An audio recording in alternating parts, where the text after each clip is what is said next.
यो लकडाउन पनि बडो ठुलै जिनिस हुँदो रहेछ हौ। नजान्ने चिज पनि गराइ पठायो।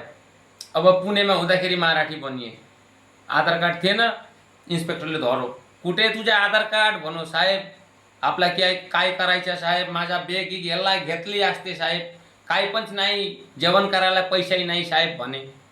त्यताबाट सट्ट तरे।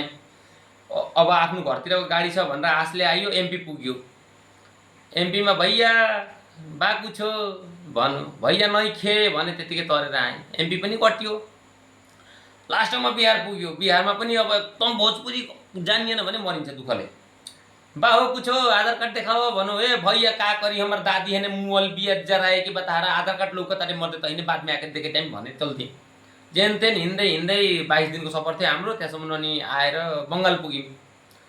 अब भाषा जान्दा पनि कति राम्रो चिज हुँदो रहेछ। फेरि पुलिसलाई पनि ठगियो, हेर्नुहोस् त। पुलिसलाई आएर पुलिसले धरो, কোথায় যাবি বল। স্যার কি করবে, এইখানে আমার বোর্ডमा মরে আছে, একদম টাকা পয়সা নেই স্যার, বাড়ি কোথায় বল। বাড়ি त यतै আমার हावडार मध्य। पुलिसले पनि 500 रुपियाँ दियो। त्यहाँबाट आइयो, आसाम पस्यो। आसाममा पनि बाँचे। ক'ত যাবি भनौँ, স্যার ঘৰ ইয়াত আমাৰ অসমতে। को पाइछ, गोहालपाडा पाइछ सर भने। अब जल्दी बोलाइ जा भन्नु, निक्लेर गइहाल्यौँ, आइहाले, बाँचे। लास्टमा आफ्नो बोर्डरमा चाहिँ फस्यो है, किन भन्दाखेरि खाम्ती भाषा जानिँदैन, खाङलाङ खुङलुङ गर्नु पर्दो रहेछ। त्यो खाङलाङ खुङलुङ नजानेर लगेर हालिदियो क्वारेन्टाइनमा।